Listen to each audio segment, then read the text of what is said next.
Hello and welcome to the Soul Leader podcast series with me, Nadine, broadcaster and journalist, and I'm joined by Rasheed, coach, speaker, author, and founder of Soul Leader, and he's wearing the t-shirt to prove it. In each episode, we lift the lid on an important or often challenging issue in leadership life. And this episode, we're devoting it to work-life balance. Easy to say, but it can be very difficult to achieve, can't it? So I'll be asking Rasheed to share his thoughts and insights on the challenges surrounding work-life balance and how you can overcome those challenges, but always through the lens of being authentic, heart-centered, and compassionate. It's all about leadership from the heart. So hello, Rasheed. Let's start by framing the discussion, shall we? How are we? I'm very well, and as you say, for our viewers, as opposed to our listeners, I am in the Soul Leader t-shirt. I am in the blazer, so in the spirit of work-life balance, at some point I might just have the t-shirt, so it's like that Friday evening feeling. But it's interesting, just to tell our listeners and our viewers, as you pointed out to me earlier when we were just having a little bit of chat. For me, I've taken that work-life balance to heart this morning. It's I think it's is it Monday? I think it's a Monday. Anyway, I started off today having a catch-up breakfast with a friend, and then I started my week. So it's really important for us to know that it's okay to have a work-life balance. I think my opening thing that I want to say, it's interesting with work-life balance. It's interesting, particularly in the UK, especially. I know we've got listeners probably from all over all over the world, but in the UK, it's an interesting work-life balance, and as opposed to life-work balance. And I think that you have it often, that challenge that we often put the word work first. Yeah. Well, I must say, I think you're better at the balance than I am. I've struggled with this, and particularly over the last couple of months, where you've got about 40% of my income generation comes in those 2 months. So I must say I have been working more than your average hours, but on the basis that hopefully I'll make up that time, because obviously each week varies, I'm sure, for many people. Some have, set hours. But let's start by framing it properly and making it clear. What exactly does a work-life balance mean? And for balance, what does a life-work balance mean? It's such a good question. I think that it's really important for us to remember that work is just it's one dimension of our lives. It's very important, of course, because that tends to be where the income comes from for those of us who are in an organization, or for actually some of the listeners here, it might be that they're a leader in their own growing business, for example, and so on. But it is interesting, isn't it? Because we might spend, let's say, 5/7 of our working life span at work. The challenge often tends to be, and because the finances depend on it, that work can be that real lead, that drive, that and so on. And sometimes the life bit of it can seem as though that balance isn't kind of there. So I think this topic is really important for us to be aware of that. What is the balance, and what is the balance for ourselves? And I guess my opener to this is also to be aware that depending on who you are, where you're at, what your circumstances are in life, what work-life balance means for you, or what you might want it to mean, might be very radically different depending just your circumstances. There may well be times where, for somebody, let's say, is newly a parent or something, or they're at a certain key stage in their parenting journey, that life balance element might become extremely important and might need to become very much in focus. Somebody may well have had health challenges or concerns, or become a carer, or may have other circumstances coming on board where that life balance may become suddenly very pressing in a way that it may not have been previously. Or one might, that just one's priorities over their lifespan or career span may well just have changed for all sorts of kind of reasons, and to know that that's okay. But I think it's important to just also be aware that your life is important, and the life bit is really important, because the life bit is the bit which is about ourselves, it's about our health, it's about our friendships, it's about our relationships, it's about our well-being. And that bit we need to take care of, and we need to take care of that day in and day out, and week in and week out, that we've got the energy that we need in order to be able to do the things that we're doing. And the thing that you said I thought was very powerful and will resonate with so many people, Nadine, that depending on the nature of our work, I know many people who work in industries. I've got a client of mine who works in a very busy top end retail store. She's got a leadership role in there in some ways, and where that this period of time that we happen to be recording this, that November, December, I bet you a huge percentage of their annual turnover comes Oh, from yes. these 4 weeks, or 8 weeks or whatever it is. And so it's going to be busy and it's going to be full on and so on. So maybe it's worth for us to be aware, I would say to any listener or any viewer here, it might be worth just back a little bit and think about, okay, what my circumstances right now, personally, what my circumstances professionally in my organization, and are there any patterns in terms of the busyness? Because sometimes in all of the noise and the busyness of business, we forget, we just see it as one just jumble of stuff, where if we can think back and think, actually, this quarter tends to be very busy, this one tends to be more moderate, this time of the week is busy, this time of some of those things may well really help when we look at it in terms of just thinking about work-life balance. And also it's important, I want to say, is that we're all incredibly different, because how much sleep people might need, how much people enjoy their work varies. Some people are real workaholics or they're energized by their work and they love doing really long days. I've got a friend of mine, he's a leader in his work. He's quite rare that he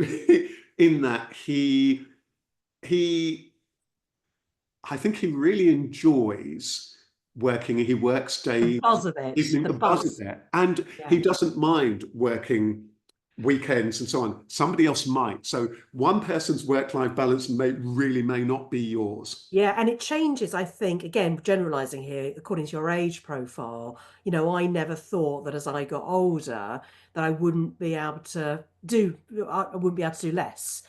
But actually, energy levels do drop down. Both my children are grown up now, beyond 18 and 23. And with that, you get freedom or time for things. But actually, sometimes the energy levels. So I suppose what I'm hearing from you, work-life balance or life-work balance, Mm, it's about consciously managing your yeah, time. yeah, So balancing up the professional, the personal commitments. But I've got to throw it out there though, because I yeah, used to be that workaholic. I used to work every yeah. evening, every weekend. As I said, I've had a really busy time now. And there was for years I did that. I probably had a week off work a year, Mm, mm, um, because I was away a lot as well. So I didn't feel the need to go on mm, holiday. I used to tell my children the Isle of Wight was abroad just because I was away traveling so much. But one day I thought I'd had some sort of stroke mm, and that I was slurring my words. And I remember turning up at the doctor saying, I think I've had a stroke. Well, why do you say that? Well, can't you hear? I'm slurring my words, which I thought I was as I was speaking mm, to the doctor. And then he started unpacking, what did I do for a living? How many hours do I work? Did I have a mm, lunch break? And when we got all the answers to that, no, I don't have any breaks at all. He mm, referred back to when he was a junior doctor and had to work extraordinary hours. I mean, I think they mm, still work very long hours, but they used to be a lot worse a few decades ago, which fortunately is changing, but work a huge amount of hours. And he said one day his hands just froze and mm, he just couldn't feel any mm, mm, feelings in them at all. And he said that's because his hands were important tools of his trade. And he said, but they actually hadn't frozen. It's because he'd worked too hard. And he said it was my mouth is the tool of my trade, talking and chatting, being a mm, journalist and a broadcaster. He said mm, at some point, if you don't put those breaks in, just even if it's a 30-minute break during the day, you won't mm, be able to do your job anymore. So even me as a hardened workaholic as I was, I've mm. softened that stance because Yeah, actually your health does suffer. yeah. And maybe not everybody's, but I think it's a caution because I know so many entrepreneurs, including Mm, myself, when people go, oh, work-life balance, I go, oh yeah, that'd be a nice thing. Tell me about it. It's all about the work and not about the life because work was our life if you have that passion. So mm, that's really interesting. And I suppose the definition as well has changed now, particularly over the last few years. It's more about the capacity to bend work around our own individualized list of priorities. So workers themselves are defining what constitutes balance rather than companies, which makes it very difficult then for leaders, for people that you're dealing with day in, day out, Rasheed, to know how to deal with this one. One size has never fit it all, but it certainly doesn't now, does it? Really, really important points there. I think there are so many powerful themes there for us for this conversation. I think you are right. I think that there's been lots of things have changed.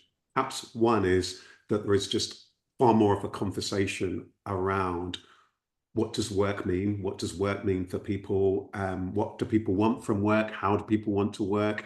In what kind of settings do people want to work with, and so on. So there's been that conversation, and things like the COVID pandemic, for example, globally did that for many people. It forced a kind of reset. So that, together with how technology was changing, meant for many people there was that reset, and lots of people asked themselves those deep questions about who am I and what am I wanting. Interestingly, I think the journey that the soul leader goes on is to pause and ask themselves, who am I? What am I about?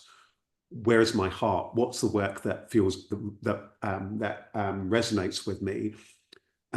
Does what I'm doing for a living resonate with me? And even if it does, how can I do that in a way that's heart-centered? And that heart-centered means, for me, for the things that I care about, for what's important to me in life. So I think there's a few starters for 10 here, which is perhaps first of all asking yourself to step back and ask yourself what's really important in life overall, personally and in terms of professionally. And partly also, as you say, that may well shift at certain points in life. What's really important to you right now, and perhaps what's really important to you in the medium term and in the longer term. Does the organization that you're working with, and perhaps the industry that you're working in, does that sit with you? Is it conducive to you in terms of how it is that you might want to work? And it might well be that there's a culture in the organization or your industry that may or may not suit you. Now, you and I both shared that part of our background was in and around media. And I remember when I was in my 20s, it was full on, it was busy, the publication days was this and that, the phones were ringing non-stop, we were doing this, we were doing that, setting up. Can you imagine you ringing up saying, so I'm going out on a Monday morning? Yeah, it was full on, but it was interesting at that time. I had an interesting, it was a bizarre balance. I was working all day and going out many evenings, and that's maybe for a while okay, but it's not going to be sustainable in the long run, and it may well shift and change. So I do think there's something about what's really important to you, and it's really interesting to watch. Is there an alignment between you, what you're doing, your organization, and that context? And if you are a leader, there's going to be something that's also going to be important really here is, what is it that you are evoking? You're going to need to demonstrate what best practice looks like. So you've got a responsibility in terms of the welfare and the well-being of your team, not completely, but it's part of there. So you need to be taking on board those good habits, like taking breaks and what you preach. Practice what you preach. So you've got to let people know that it's okay. So I fell into a trap of feeling that I wanted to get on well in my career. So I'd arrive early, I would leave late.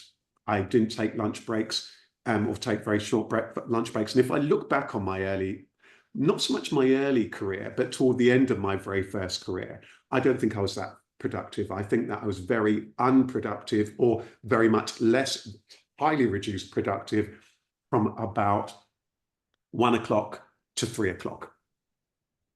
To maybe, because I was just graveyard shift. Yeah, I wasn't very productive. So there can be the risks of things like presenteeism, where people just kind of show up and so on, but they're not at their best. No. Working long hours doesn't necessarily mean that you're productive. So we need to think about how is that we can work smart. We're going to need to give ourselves permission around here. So there's lots of things to really step back and ask oneself. And I know you're going to be raising things like also other important elements like gender. What's going on for us at home? Because there may well be all sorts of different dynamics that will be very, very different for each and every person in the workplace. So there is not a one size that fits all here. And we do need to be really, really careful. Your own abilities, your own disabilities, your own personal needs, all of these things do come into play here when it comes to work-life balance. Yeah, indeed. So, sometimes it does sound like we might be generalizing, but those different people with different walks of life, from different backgrounds, different opportunities, we've got you in our mind. Sometimes we might sound like we're generalizing, but we will try and cover as many aspects as possible so people feel hopefully included. That's the purpose of it. But work-life balance has been a big issue to grapple with for many leaders, managers, people for decades and decades now. And with the expectations, I mean, you alluded to it, from some of always being on, particularly with all these tech tools meant to make our life easier, we're Right. always being on. So what are the challenges around work-life balance? I've already alluded to one. And interestingly, just to throw in there, I had something around in France. They have changed the law now. So there's a law in France called the right to disconnect. It ensures there are limits on the amount of work undertaken outside of office hours. So just thought I'd throw that in there. But the challenges around work-life balance, one of them always being on. So true. So there are many, isn't there? There may well be, so there's a number. There's first of all often the challenge of the nature of the work and the role. So some roles are very demanding, they're very, very challenging, they're full on, they will take a big toll. And so taking care of one's own well-being, welfare, and work-life balance will become are very, very, very key. Interestingly, some of those industries are also industries where people are expected to work very long hours, so that might require a little bit of us unpacking. But there's something about what's the expectation of and what's involved in terms of our work. What are the norms within our industry? And then you highlighted some other significant ones, which are there are things like how technology and that 24-hour thingy, so that emails, your emails can be coming anytime. Maybe it is that you might be working as part of an organization or whatever, where you've got customers from all around the world. So things could be coming in at all sorts of different kind of times. And therefore, the speed of those tools might mean that people feel as though that they, that you've always got to be constantly kind of on. So I think so there's a responsibility here that sits in a number of places. There's one's own, I think ultimately and primarily, there's going to be a personal responsibility for each person to really be the custodian of their own well-being. Hang on a minute, how am I doing? And as you highlighted there, Nadine, sometimes the very best barometer is how am I feeling? How's the body feeling? So really get to know your body. There may well be times whereby, that classic thing, tense, the shoulders are tight, the voice is thinking. There may well be times where our body is just giving us those signs and those signals that, hang on a minute, I'm not okay. The pace isn't right. I'm not feeling well. I'm completely emotionally tired. I'm finding it difficult to sleep. I'm constantly worrying about work. I'm fearful. I'm dreading things. These are all signs that there is an issue with one's work-life balance. And it might well be also not just one's work-life balance, but perhaps the culture within the organization, the team, and so on. And that overwhelming sensation that you've described there, you described it so brilliantly. I mean, that's leading to burnout, really, isn't it? Just to sort of acknowledge that there are some serious consequences if we don't get this right. As I said, I think if you have passion, you love what you're doing, you can knock things away that you wouldn't necessarily have in an organization where you've got a fixed amount of hours and you're expected to do overtime, or you're on long shifts and that's part of your pattern, but you don't actually own that business or that organization, but you're on that treadmill. Yeah. So I think you put your finger on something that's really useful for us for this conversation and picking up on the different audiences. If you are the sole leader, where you happen to be the leader of a growing business and it is your business, and you largely or completely are responsible for the culture of that organization, then pause, freeze, and ask yourself, what do you want work-life balance to look like for you, and the working culture to look like for you and for that organization? And be very, very mindful about that, and be mindful that even if for you working really long hours was okay because you love it, once you're employing people, they don't care about it in the same way as you. So you're going to need to make sure that you set that up in a way that is conducive for them to be effective and for them to be energized and for them to feel as though they love their work and so on. So you're going to need to look at it through the lens of productivity rather than just purely time. So there's a hangover of of that just time and how much time we spend and whether people are busy at their computer and so on. But busy doesn't necessarily mean productive. And I remember many years ago, Nadine, there was a survey, I think this goes way back into the 90s, that somebody told me about, that people in the UK felt as though they worked at something like somewhere between 40 and 60% of their productivity.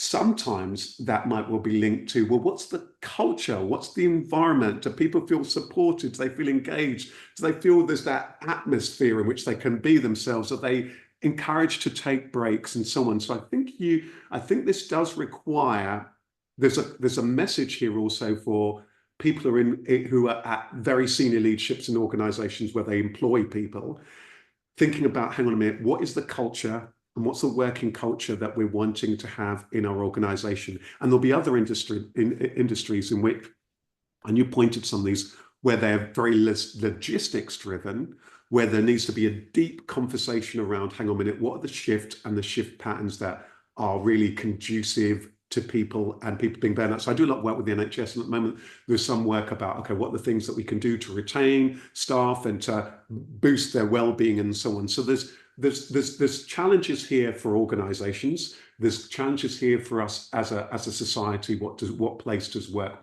thing? But for the individual, and maybe one thing I want to put on the table for everyone who's listening is that you've got to start off and take ownership for yourself, because in its most strong terms, and you touched on this before, Nadine, that I remember once very early on in my career that your organization, you might feel that not so much your organization, the work you do or the culture that you're in might drive you to being in a really bad place. But I also had to ask myself, who's coming to my funeral? Yeah. The work's going to go on, so you've got to take ownership of your own well-being and your own life balance. Well, the other thing is, there's someone I heard recently, you're not going to sit on your deathbed going, do you know what? I wish I was on Facebook more. I wish I worked longer at the office or at the factory or wherever, at the school or the hospital. You're not going to sit there wishing. You probably wish you had more time to do nicer things, to spend with your family, to go traveling, if you can afford to do that. But, the point is to have spare time to think and reflect. You're not going to be on your deathbed going, oh, do you know what? I wish I'd worked harder. I wish I'd got the balance wrong. You're not going to say that. And Actually, Nadine, can I just throw in one yeah, thing which I'm sure we'll come back to? That time then when we are, let's say, with family and all the rest of that other side of it, it's not just the time we spend, what's the quality? Because the danger now, when you've talked about things like these things, I'm holding my hand for the people who are watching this, often you can be present in your home or your time off, but the quality of the relationship isn't there and you're still wired. You're still wired into all sorts of things, and the quality of the well-being, you're not de-stressing, you're not relaxing, you're not connecting with your not partner, present. your friends, You're you're not not present, are present. you? Yeah. No, indeed. Actually, there was a study conducted by UCL, so that's University College London, and more than 10,000 participants stated that white collar workers who worked 3 or more hours longer than required had a 60% high risk of heart-related problems than those who didn't work overtime. You can't argue with the maths there, can you? So, but I'm going to take this Mm, discussion in a slightly different direction now. mm, mm. I'm just mindful, there's so many audiences out here, but when it comes to work-life balance, is it a nice to have or is it a must have? I sort of know the answer to that Yeah, question. I'm yeah, playing devil's advocate. yeah. But I ask that question because for some people, the circumstances, as we've discussed already, will be very different for everybody. At one end of the scale, we've talked about people who are completely wrapped up in their careers, Mm, passionate about their work to the point where work is their life. We've talked about those people.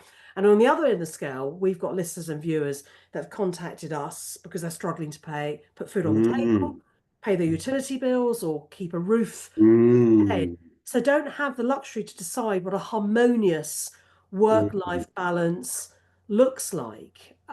So can everybody achieve this, or is it That a luxury in reality? that is the $64 million question, isn't it? Yeah. In the long run, that work-life balance with what we've put in with it, that well-being and that self-care is essential, because otherwise everything else will fall down. But there will be times, and that time might well be a chunk of somebody's life where that working and working hard, hopefully working hard but shrewdly, will be a necessity to be able to put food on the table, to feed the kids, and so on. I grew up in a family where a lot of that responsibility fell on my mum, and she had to work very, very shrewdly. The jobs that she did, the hours that she could work around, then being there also present as a mum, and so on.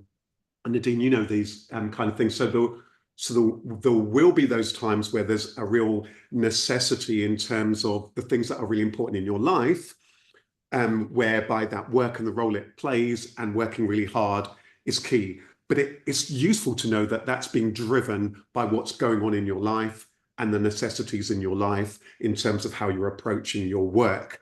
That way round, if we're doing it mindfully, can be wise and shrewd for that particular time. There can be a danger, this is in really broad terms, when it goes the other way round. This is my work, this is how it's drawing me, this is how it's pushing me, and I've got to do this. And then there can be a trap in that the things that are really important to you in your life, that you're just not able to do them, you're not present, or your health has suffered. So there may well also be a link there between, you've got to have to ask yourself, first of all, am I doing something that I love? Yes or no? And if it's a no, it might be a strategic no, but it's allowing me to take care of the people that I love. If it's a no, it is I don't love it, and it's not really helping, then we're going to need to really step back and ask ourselves some very, very, very deep questions. But I think but there's a very powerful point of yours that we have to honor. We live in times, and for many people, there'll be those times where there is some degree of needs must, sometimes early in our career, to get our foot in the ladder, to just to begin to be competitive or to get some experience. We're going to have to work really hard. But then I think what I would say to people who are in that situation, make sure you're taking care of your emotional and your physical health, so you've got the energy you need to put in those hours, and you're going to need to make sure that you've got the support around you. So what you're going to need to do is you're going to need to be very canny about how you do that, and making sure you've got the fuel, that you're getting the energy you need, that you're getting sleep wherever it is that you can, and that you've got support, and that you're being kind to yourself, and so on, and that you reach out when you need help, if you really need it, and really do spot the signs of if you're really beginning to struggle. Because don't be afraid to ask, because otherwise the danger is you're just working hard because this needs must, but then something really major happens in your health, and that can be can be very difficult to recover from that. So Knock you for six, can't it? And like you said, there are times when you're going to be busy in the work, depending on the industry you're in, and slacker times. It's those slacker times yeah, to recognise, and people to have flexible working policies, or to put them in place for staff that they're employing, teams they're leading as well. Okay, gender imbalance. yeah. There's got to be, when it comes to achieving a work-life balance. I like to think the imbalance is becoming more balance. And I asked that question, and I'm tempted, and I'm going to start Mm. answering it along the Mm. following lines. I mean, in general terms, women often face unique hurdles in their career advancement, which can in turn impact their work-life balance, whether it's inequalities and opportunities, career growth, or the challenges, Rasheed, associated with breaking through the so-called glass ceiling. I know you've dealt with lots of people that have come through to your coaching workshops that are concerned about the barrier that they see preventing women from being promoted to top jobs in management. Or you've even got pay disparities, that gender pay gap that we frequently read or hear about through the media. We find out about it through a company's website, because obviously if a business or organisation is employing 250 or more people, then they're required to report and publish their gender pay gap data. So all of those things that I've spoken about can negatively impact women's sense of having a work-life balance, or their actual reality of not being able to realise a work-life balance. And, there's no denying that is an issue. Yeah, I think you've said it so powerfully there, Nadine. There's just no denying that that's an issue. And maybe one of the sad and sobering things is that that has been an issue for far too long, for decades and decades, for generations. That real imbalance that is there, and there's no getting away from it, isn't it? And the stats will be there in many, many industries.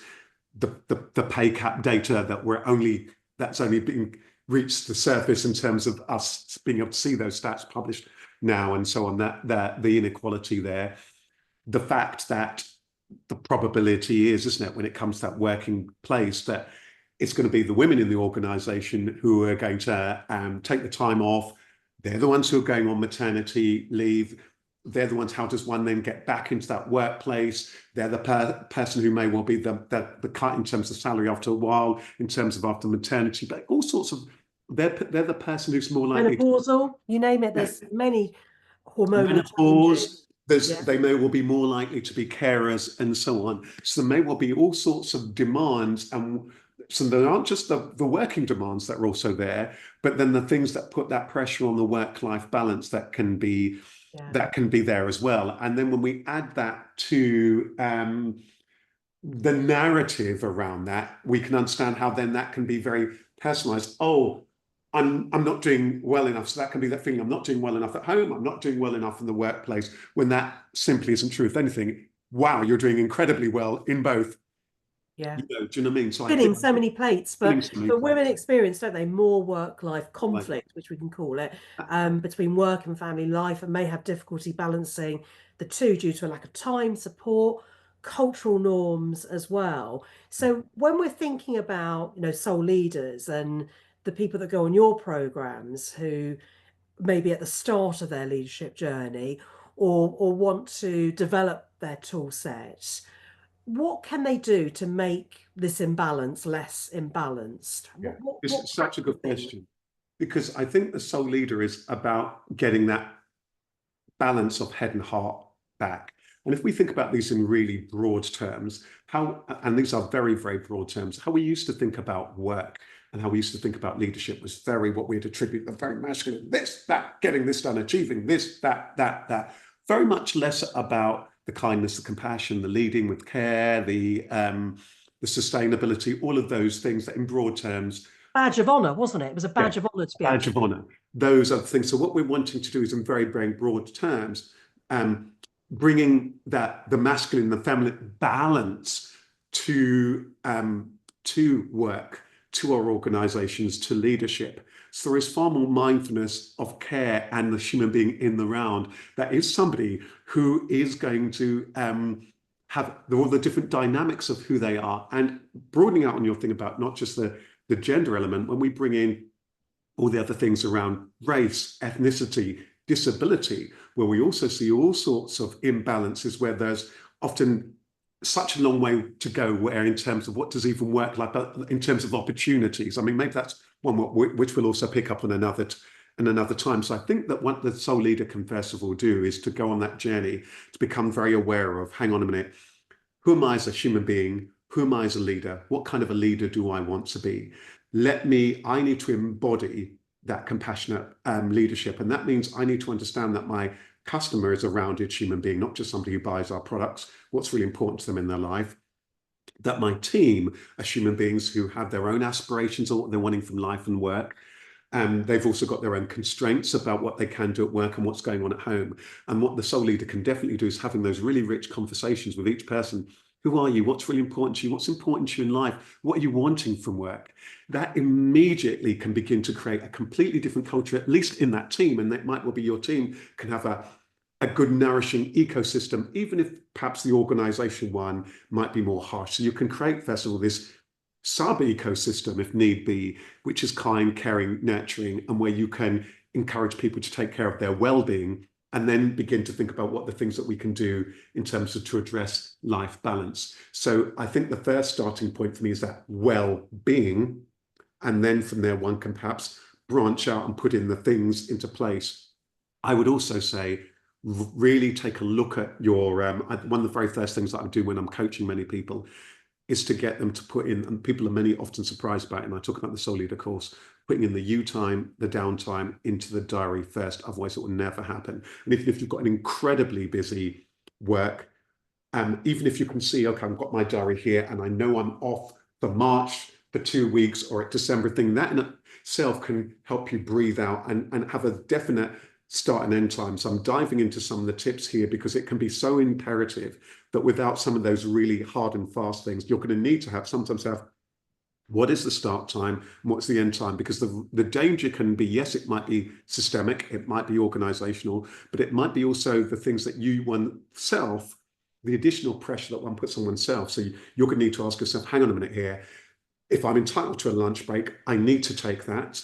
If I need to have that end time, I need to do that. And to begin to have conversations around that. And if you're the leader, to have perhaps a conversation with, and I was just running a session within the NHS around this, saying to, I was running a big session for many people who are leaders and so on, begin to have the conversation with your team around well-being, around the habits and so on, so that people can feel, oh, we can talk about this. What am I doing? How can we support each other in this? Because that's going to be very, very, very important. So those will be my starting tips for anybody who is a leader, because we've got a responsibility, added responsibility as a leader. Yes. So how do we develop the ability to say no to more things? I'm really asking that question for my own benefit, Rasheed. Help. Yeah.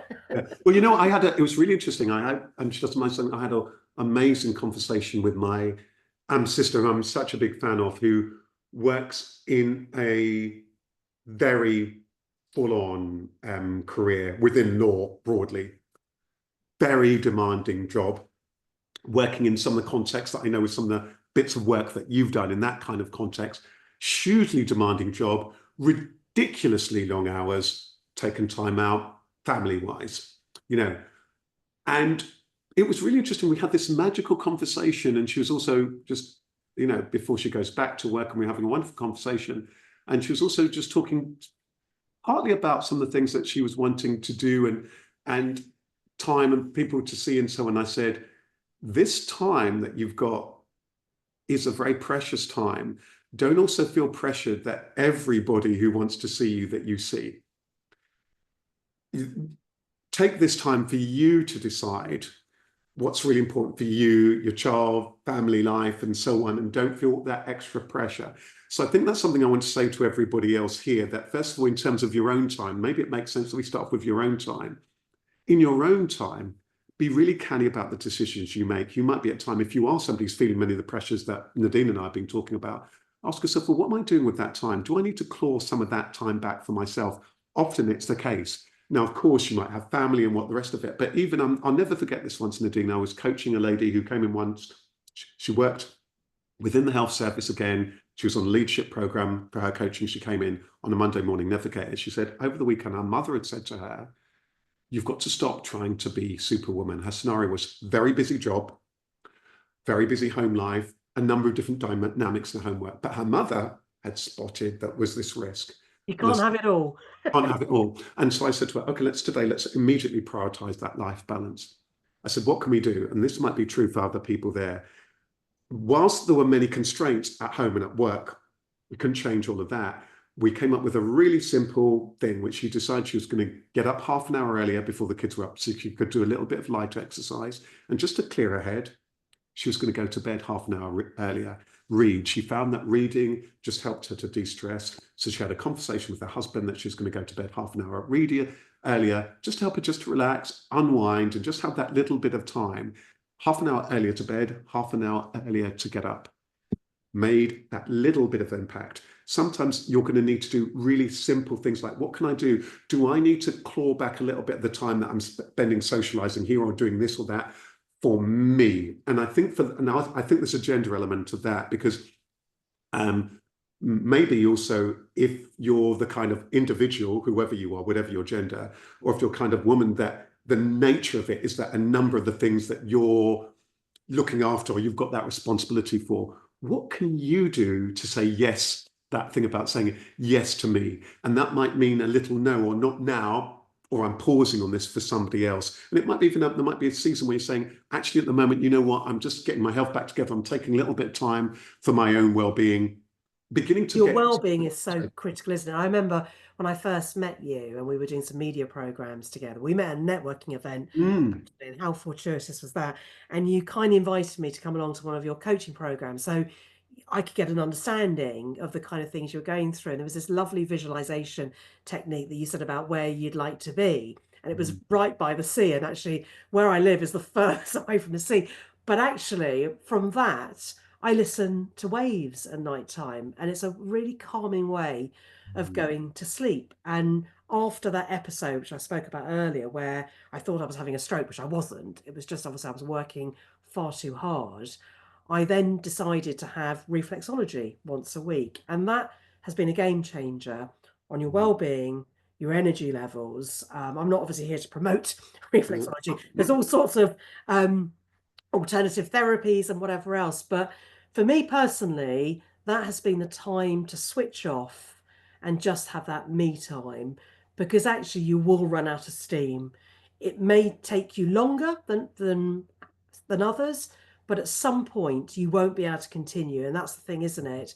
You'll end up seriously ill or Mm. be overwhelmed and So burnt out. true. You won't be able to function. So true. You know, in the Soul Leader course, I point out a number of things in one of the chapters around creativity. Really, you've got a number of different dynamics here. There's energy, there's space, and there's time. Often when we think about work and life work, we get caught up on time. But actually, as we know, if you're really exhausted, you can have a whole day and get nothing done. If you're really energized, you can have an hour and get a day's work done in that particular hour, in really broad terms. So once got to the soul leader really steps back and looks at these dynamics and thinks about, okay, what is it that energizes me? Like you said there, so it might well be the time in nature, the time doing the meditation, the clear desk. Some people, what is it that works for you? Sometimes for me, I really enjoy getting up, putting a lot of washing into the washing machine, clearing the space. That makes me feel energized. The sleep, what are things that energizes you? So I think getting used to understanding yourself energetically.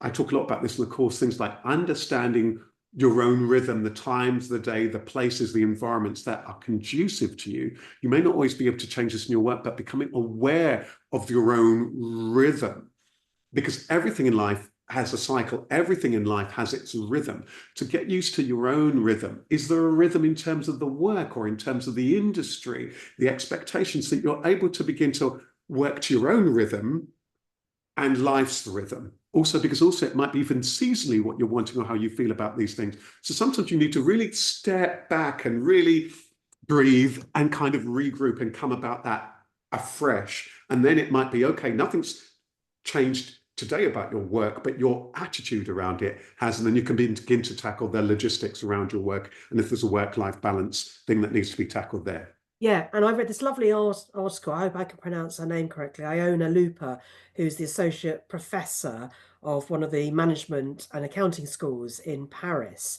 And she says the happiest professionals she speaks to manage to compartmentalize, to disconnect, to switch off without guilt from Mm, work. And actually, you've talked about that creativity. It's mm, the stuff that you do outside of work that can give you that creativity if you've got the funds to do it, or even those simple pleasures, just going for a walk that doesn't cost you anything. Hopefully you can get near to nature, and those kind of things can be so energizing then for your work. So actually the two are in many ways intertwined, which I think we fail to see. There was something else as well that caught my eye.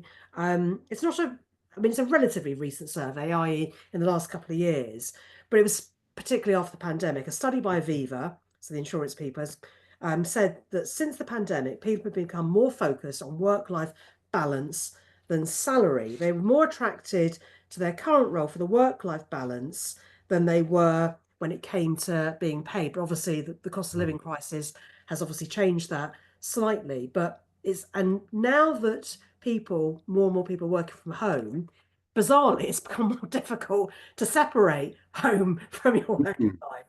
So mm. go figure that. What That's really important. I think that's a really important theme too, all of those themes.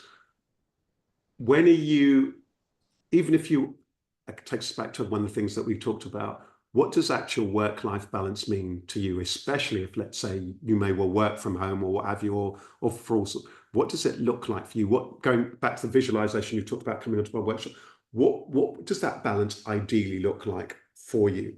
What does it mean? What energizes you? What do you find? Who and what energize you? You might need some very, very simple things to help manage that. Let's say if you do work, for example, at home, having that cutoff point might be where you work when you're working, and then that cutoff point. I know some people just shut the computer down or whatever, or they go from one room to another. I know some people that even break up the day by just going for a quick walk or a stroll, or taking themselves round the block, or whatever it might well be. You might want need to put some really simple things in place, having simple alarms and so on, things like that. That might be that nudge to you about taking care of your own well-being. I mean, one of the tips that I have for people, I know we'll pick up on some additional tips toward the end, but I think that how I like to go about it is that I like to start my day with something that is nourishing for mind, body, and spirit before I do anything else. So for me, taking a little bit of time to do a little bit of exercise, just doing a little bit of a meditation, which is also about gratitude, and so on. Those things, I feel as I'm nourished for me, so I've got the energy that I need.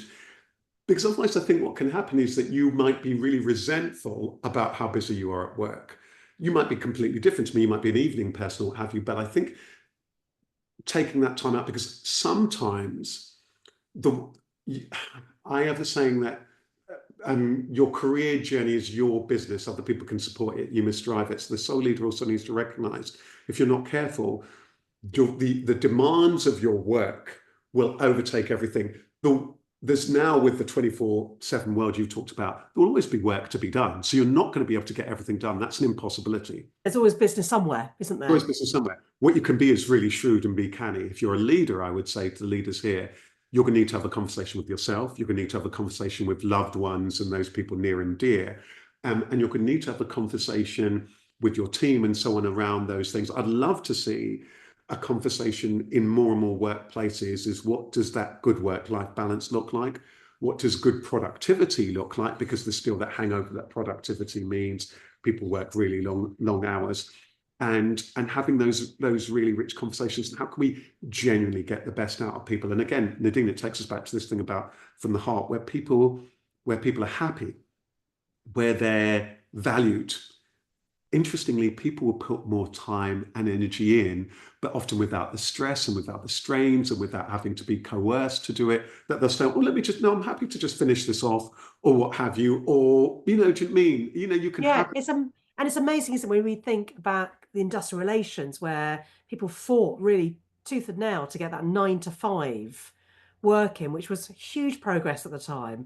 And in many ways, we've lost sight of that. I mean, I'll come on to flexible working in a bit as well, because of all the technology and because of the way that we work now and that we're constantly on, for all the reasons that we've discussed. So it's actually going back in some ways to a simpler life, because we are more productive if we actually work less. It sounds counterintuitive, but you can't argue with all the research that's done into this. That's been very thorough over the years. So you've come up with a few tips. If someone's listening to this or watching this struggling with achieving a work-life balance, what are the other practical things that they can do to try and start changing things? What are those stepping stones? You've already spoken about a few, but yeah, just your words of wisdom, Rasheed. Thanks. Well, I think I was saying, when it comes to all this stuff, work-life balance and so on, too much content leads to discontent. So you may also need to look at the work that you're trying to do and all the things that you need to get done, and take a real clear look at that. How much am I trying to get done in a day? And how much of that are the key things I need to do? So one of the things I talk about in the course is, who are you? What's your goal? What's it you're ultimately trying to achieve? What would success actually look like in your role? Sometimes people aren't clear. What are the actual outcomes that you need to get done? Because sometimes what can happen is this danger that people are just doing stuff, and that may or may not be the key things that actually need to be done in the job. So there is that thing about what's most important to you overall in your life. So you're aware of that. But also in this work, what's actually required? What would success look like? Having a conversation that, if you're the manager, if you're a leader, what those expectations around that, have a team conversation around that, make sure that everyone's on the same page, so that people aren't sneered at if they take a lunch break, because you've had that conversation. Because you can have that, oh yeah, you've got our break, but then if the culture is, the local culture is that nobody takes their lunch break, then people don't have the lunch break and people feel really resentful. Some people feel as they can and can't. So I think it's really important to have those conversations. You've got to personify what good looks like as a leader, as a manager. If need be, you might need to challenge upwards if you see some things that need to be addressed. That's going to depend on your power and your influence within the organization. Try and have a conversation with your peers around that. You might also need tips from your peers around how they manage their work-life balance. Know that it's okay if you need to take a little bit of time out. Maybe one of the things that you might want to do is that if you are at a point where you've got a really poor work-life balance in the workplace, when you next have a little bit of time off or even on your holidays, could it be useful for you to take a little bit of that time to really kind of reassess, well, right now, what's really, really important to me? How do I want to work from now on? So you can be really, really, really canny about that. Really think about what it is that you're doing during the time off. How restful and relaxing is that? Now, sometimes, of course, if, for example, you've got a very young baby, you're just going to be, it's going to be responsive. You're not going to be able to do, but you might be another time of life where you can be more canny. Who is it you're spending time with? You might be have a fair amount of time off, but the people you're spending time with personally are toxic, taxing, traumatizing, and so on. You're going to need to A kind good use of the teas there, of, Rasheed. you know, this is us in media. Uh, so you're going to need to be really canny around that. In the course I talk about these three things. What's the you time? Who's your net? That the inner circle, the people who are there for support. The support's going to be really important. And then developing that rich network of people who you can have conversations with. Have conversations around this. Don't be afraid. There may well be times where you just genuinely also need a little bit of support. Maybe that might be a professional, it might be a colleague. You've got to spot what is going on for you, and don't be afraid to just pause for a moment and breathe. Listen to your body rather than everybody. If things are very serious, and as you said earlier, Nadine, if it's near burnout, then you need to pause and you need to make sure that your well-being is a priority. I remember I had a couple of occasions, and I'm not immune for it. I work hard and I enjoy my work and so on. But I remember that were two times that were really quite noticeable for me. One was during the pandemic where I was very busy and I was also holding a lot of space for others, where I was becoming to hang on a minute, I've got to be careful here, otherwise I'm just not going to have the energy to support these people. And then there's a point where I had quite a serious health scenario with my vision, and it meant I had to, all of a sudden I had to stop because I had key appointments and I had to stop and cancel things, even things that I wanted to do. So Remember. sometimes urgency and really difficult situation will force you to reassess things. And that's not a bad thing if you can take the lesson from those things of asking yourself, hang on, what's really important to me? So yes, I think that for me, part of my summary would be there will be seasons in which it is necessary for you to put in the work and put in that time in order. It's a bit like the autumn. I always think about seasonally. Autumn, traditionally, if you think about it for the animal kingdom, it has to be very productive for people to put all the things away so that one's going to see oneself through a difficult winter. There will be those times in your life and your career, you're working really hard. But there'll be other times where you're going to need to work far more smart, or where you and your well-being is more key. What we want to try and do over a time is to make sure that I was saying your well-being should be your first act, not an afterthought. Yes, well, you'll be pleased to know actually. I've got I've got a pet. I haven't had many pets actually. My daughter has brought Mr. Bear as a hamster, and actually, I now have downtime playing with Mr. Hamster, and I'm talking to it as if it's a young baby now. It's peeling back the years for me, but it just shows you those simple pleasures The sometimes. hobbies, and Nadine, on that note, there will be some things that can be really, really good to reset that balance. You Yes. talked about things like time in nature. Nature, are we getting enough? Is the body energized? Are we getting the nutrition that we need?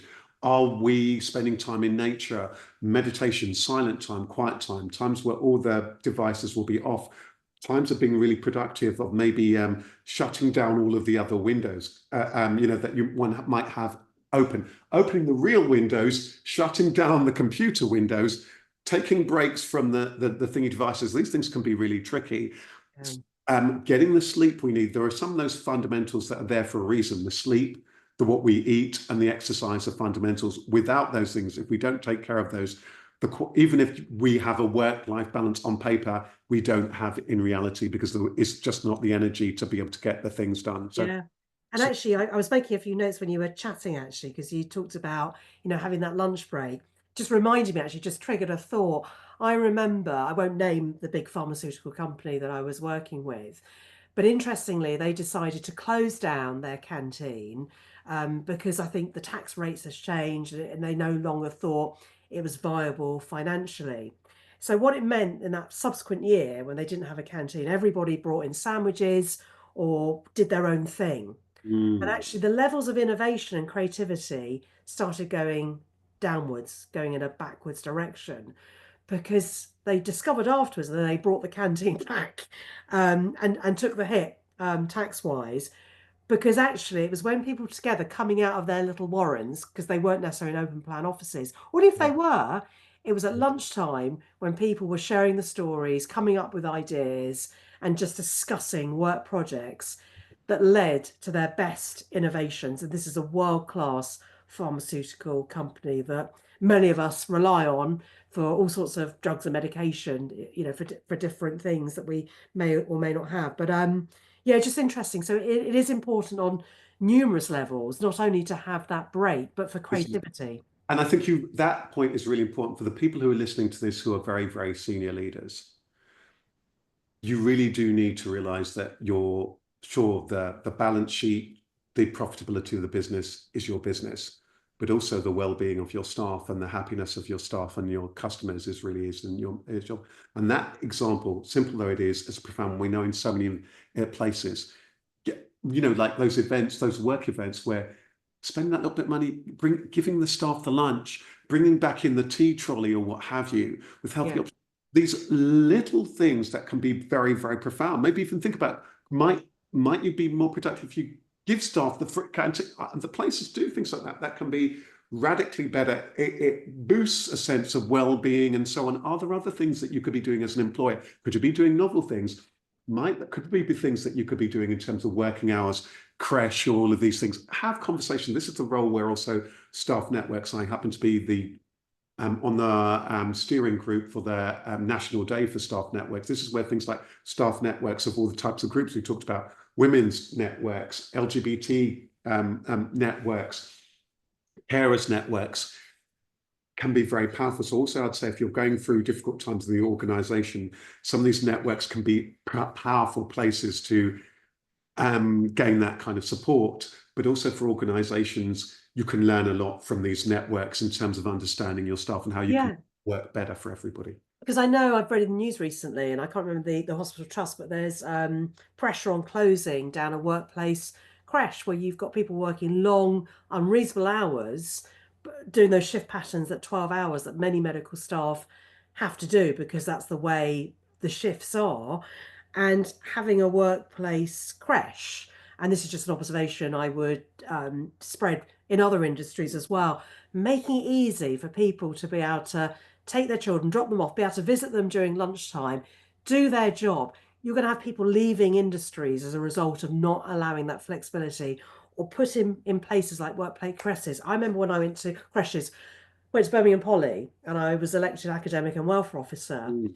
And one of the things my predecessor did, who was the academic and welfare officer the year before me, and I did, was that we campaigned successfully for a full-time creche, because we looked at the policy of Birmingham Poly, which was a great university, very practical, very vocational, had a great Mm. time there. But it was sort of saying that, access for all. And we picked up on the saying, but there isn't, because there's working parents that can't do part-time degrees or full-time degrees because you're not offering them the support. And do you know what? They listened, thought about it, and within a year, there was a workplace creche on site. Right. And Nadine, How that's powerful so was cool. that? How powerful is that? And I think that in the long run, and with these podcasts, the soul leader's journey, it's not just about that kindness and care and compassion. It's the journey to transformation. And I have a saying that from the head alone, transformational leadership is almost impossible from the heart. It's inevitable. So you become that kind of leader who is embodying and thinking, trying to evoke the change like that. How can we make the workplace more conducive? How can we make this team far? How can we support them more? Maybe people can go home an hour earlier on a blah, blah, blah day. Maybe we can start off have coffee or whatever. Maybe we could bring in healthier options. Maybe we could have a gym on site. Maybe we could do all sorts of things, have all sorts of other health benefits. Maybe we can make sure that the food options are far more nutritious and healthy. I mean, a big campaigning one for me is for anyone who's involved in these things at places like hospitals and all sorts of places. What's the quality of their have healthy foods and nutritious things so that people feel more energized, that they have more energy. So there's a journey here for Yeah. soul leaders. And that's where the events that I chair a lot, I've noticed a real change in the hospitality of making sure that well-being and nutrition are at the heart of many of the events that I chair.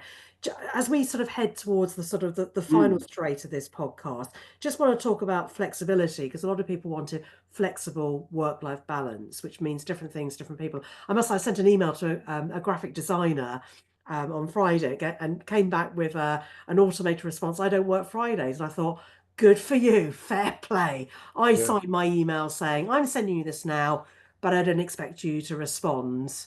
Obviously, if something's urgent, I will contact people in a different Mm, way. But the flexibility, because now that, since the pandemic, a lot of people are forced to work from home. Some people want to work from home still. Some people want to be back in the office. Some it's more of a hybrid pattern. So it's typically now I'm seeing through the mm, events that I'm working on that people are expected to be back in the office 2 to 3 days a week, preferably the same days. The teams can work together, but not necessarily all the time. And then having 2 days where they're working from home if they're doing a full working week. And people are now saying, well, actually, we were flexible to work remotely when we needed to. And actually, by not traveling, we tend to be more productive. We're working longer days. So now I don't have to ask, like you said, you like putting the washing in. Well, if you want to do that during your working day, you can do that without getting permission from your leader or whoever. mm, mm. So where does flexibility fit into all of this? And do you think the tide is turning against flexibility now that we've seen quite a few leaders and businesses of high profile business saying, do you know what, you've had your fun, it's time to come back in now, which is missing the point. I don't really mean that, as I'm saying. Yeah, I think this is a really good point. I think there's something about, first of all, on the individual level, what's the flexibility that I'm wanting and needing for this stage in my career, and not being afraid to begin to have that conversation. And if you're a leader, get to know your team about what their aspirations are, what they're wanting from work, how they're wanting to work, and so on, so that you can begin to plan around that.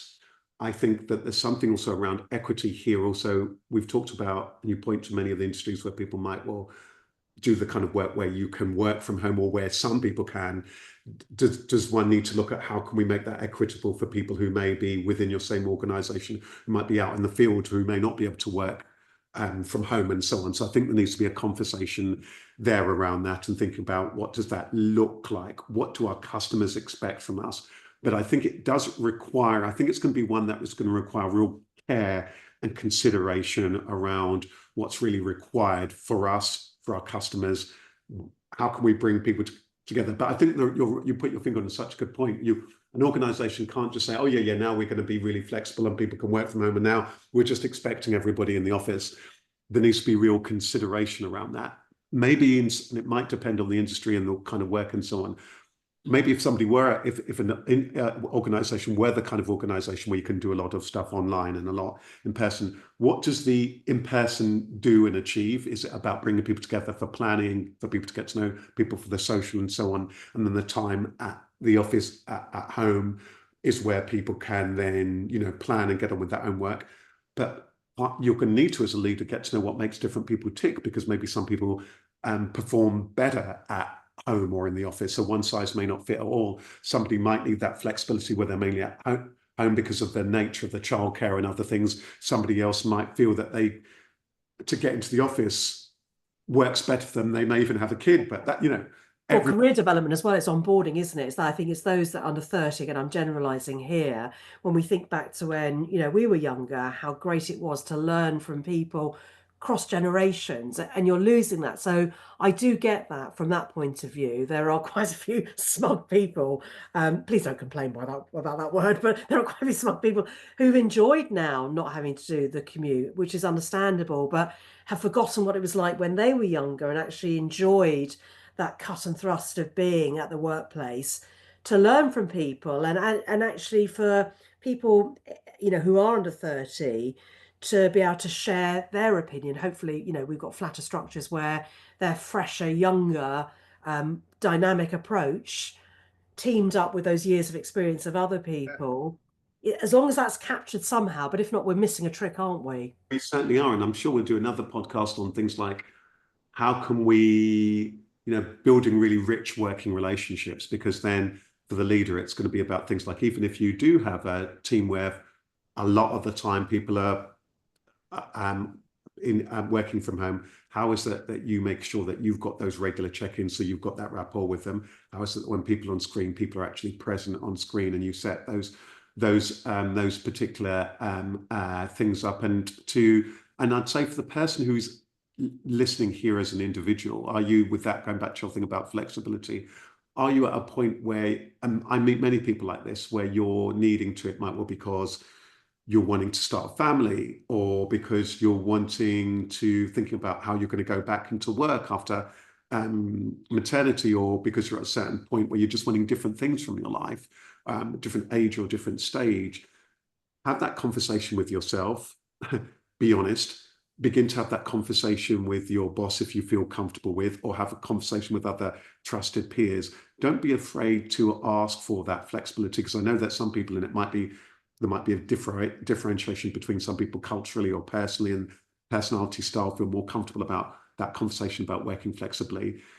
Have that conversation, try and create that conversation, or if you're the manager, create the conditions where people feel comfortable to have that conversation with you about how does that person need to work, what their circumstances at home, so that if you are the leader, you're able to have that dance and help people think about, because it might be a time where somebody's hours might, by changing or compressing their hours, or allowing them to work from home every other Friday, or whatever it might well be, will allow a little bit more of that flexibility. Or maybe it might also be, in some cases, Nadine, that somebody's role completely might even change. Are they even in the right role? Might there be a new role for them that is allowing them more, that's nourishing them in all sorts of other ways? Because that thing about work-life balance teeters on so many other issues as well.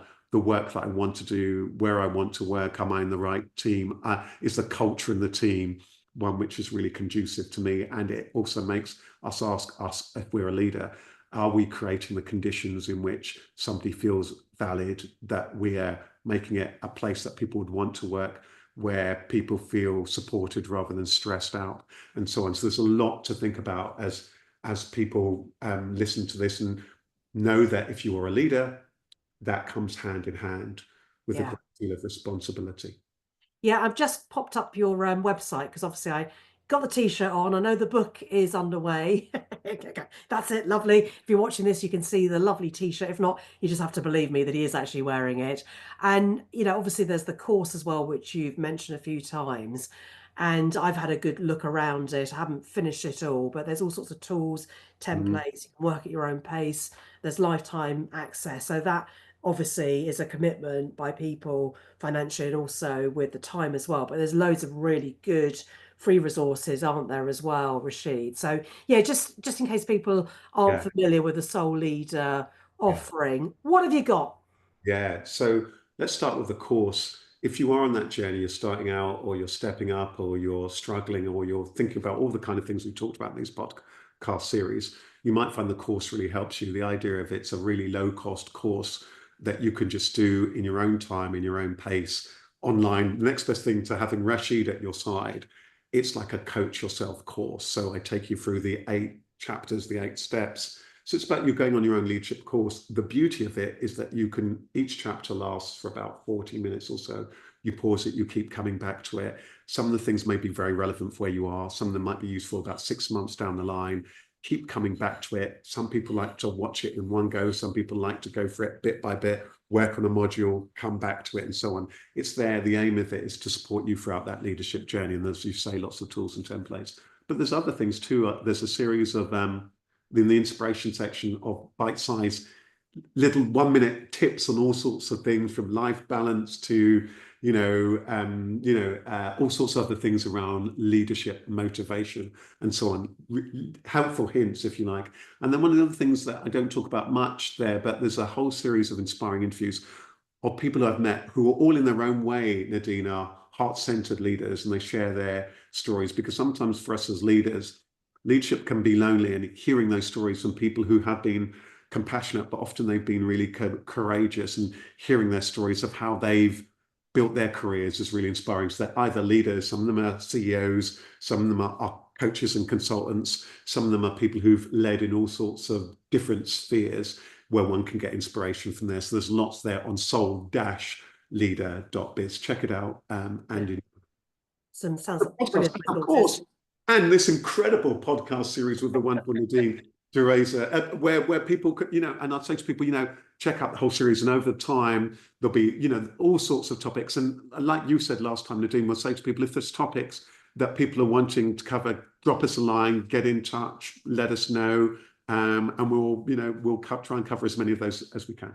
Yeah, indeed. Well, thanks, Rasheed. I think it's really important that we've shed light on work-life balance, which I hope will help improve the work-life balance of people listening and watching to this, and all their colleagues as well. Certainly, we've brought a lot of awareness to the topic, and again, it's one of those things that we could spend hours and hours on, but I'm just conscious that we've got to be considerate of other people's work-life balance, and they may have other things to do, or maybe they're out walking and listening to this. And it's so funny, and just to impress you, Nadine, right now, my next thing is I've got to go and do a family visit. After this, I'm going to practice what I preach, going to shut things down, and then just do a quick drop-off visit. So maybe my last thing for people who are listening to this, who and what are the things that you need to spend more and less time on right now for this chapter might be one of the things. So maybe having digested this podcast, who is it that needs time? Is it the fact that you really need to lay down? Is it a chance that you need to book in that holiday? What's the thing? Don't just take this passively, this podcast. What are the tiny tweaks that you could do? Maybe it's booking that class. Maybe it's restarting that hobby that you used to really enjoy. Maybe it's giving somebody a call to say, how are you doing? Who you know has been struggling. That would be my encouragement for people who've been listening to this podcast or watching it. And in the spirit of that, I think I'm going to go and help my daughter clean out the hamster cage. Have I told you I got a new hamster? You've told me well. I know, I told you. I've gone soppy over a hamster. And actually, I did spend last week listening to Ben McIntyre, who's written a brilliant book called The Siege, which I won't go into. He's works for the Times, and I was watching it online. I didn't go there in person. It's a fantastic book. But actually, there's a hamster that features in his book. And that, to me, was the most attractive part of the book. I've lost the plot, Rasheed. It's all good. It means that my work-life balance. That's this work-life balance in action. And that's just it in action. Well, it's been such a pleasure. Thank you again, Nadine, and thanks to everyone who's watched and listened. Yeah, thank you. See you again soon.